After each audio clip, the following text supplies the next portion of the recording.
Bonjour tout le monde, j'espère que vous allez tous très bien. Aujourd'hui, j'ai voulu aborder un sujet de vidéo très courant chez les débutants, vous expliquer pourquoi je ne trade plus tous les jours et pourquoi les traders débutants pensent qu'en fait plus on trade, plus on va gagner de l'argent. Et ce qui est en fait normal et on est tous passés par là. Déjà, il faut comprendre que dans notre éducation et dans le monde d'aujourd'hui, tout le monde nous apprend que plus on travaille, plus on aura de succès. Que ce soit à l'école, en famille, les amis, peut-être dans l'université. Et tout ça en fait se compare au salariat. Car la plupart des gens qui font du salariat, en fait, ils reçoivent de l'argent par heure. Et ce que les gens ne comprennent pas, c'est que le trading, c'est vraiment différent du salariat et c'est l'opposé en fait. Mais ce qui est paradoxal et très contradictoire, c'est qu'en trading, au moins on trade, plus on aura des résultats, et bien sûr tout ça de façon intelligente. Déjà, il faut commencer par l'overtrading. Les gens ne comprennent pas que à force de trader tous les jours, on n'aura pas les meilleures opportunités sur le marché. Car on va pas se mentir, le marché n'offre jamais de bonnes opportunités quotidiennement.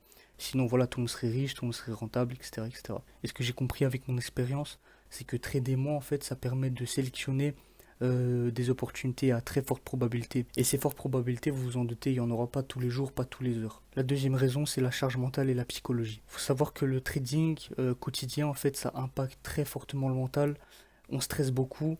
Voilà, avec toutes les positions courantes, stop loss, take profit, on a beaucoup de sursauts d'émotions. Et donc, à cause de tous ces facteurs, en fait, tout simplement, le cerveau, il se fatigue. En fait, tout ça, c'est un cycle, mais la fatigue, elle mène aux décisions émotionnelles. Comme par exemple, le plus courant, le revenge trading après une perte. Je trouve que moins graphique, ça fait des décisions plus claires et des décisions plus froides, en fait. La troisième raison, une des plus importantes pour moi, mais les plus sous-cotées, en fait, parce que les gens ont tendance de l'entendre, mais ne pas l'appliquer. C'est tout simplement la qualité est mieux que la quantité, et ça vous avez dû l'entendre partout dans toutes les sphères, mais en fait c'est très très vrai. Et malheureusement l'être humain a tendance de ne pas savoir prendre des leçons sur les erreurs des autres, et donc commettre tous cette erreur. En fait le but est simple, comparer le temps que vous avez passé devant les écrans avec vos gains réels. Personnellement je préfère passer 2 heures par semaine et être rentable que de passer 6 heures par jour, essayer de m'incruster dans des opportunités qui au final vont faire perdre de l'argent. Et la quatrième raison de cette vidéo, c'est tout simplement de reprendre contrôle de votre trading et de votre vie. En fait, les gens ils comprennent pas que le trading, ça doit être un outil de liberté, ça doit pas être une prison.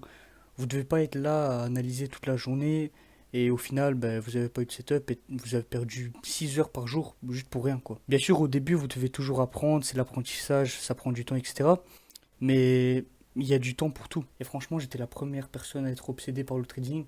Je travaillais tous les jours, il y avait des nuits où je dormais pas pour travailler. Mais tout ça, bien sûr, ça a eu des conséquences, ça m'a changé, ça a changé un peu mon mindset, mais ça a aussi un petit peu dégradé mon esprit. Et surtout que ne pas trader tous les jours, ça peut diversifier votre temps. Vous pouvez le passer avec votre famille, avec vos amis, peut-être créer du contenu. C'est pour ça que moi, je conseille jamais à mes amis et aux personnes que je connais de se lancer au trading, parce qu'en fait, le trading, c'est une compétence très très compliquée qui va vous prendre beaucoup de temps. Vous devriez consacrer énormément de choses pour arriver à ce stade de rentabilité en fait. En fait, on s'en rend pas compte, mais le trading c'est vraiment une chose très compliquée.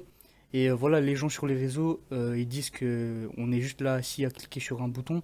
Et théoriquement c'est vrai, mais derrière ce cliquer de bouton, qu'est-ce qu'on a fait? Qu'est-ce qu'on a dû apprendre et quel sacrifice on a dû faire? En tout cas, vous avez compris la vidéo. Le petit résumé, c'est moins vous tradez, moins vous aurez de stress et plus vous serez performant. Donc voilà, moi en tout cas c'est comme ça que je pense, c'est comme ça que mon trading fonctionne. J'espère que ça vous aidera. Voilà, merci à tous de regarder ma vidéo.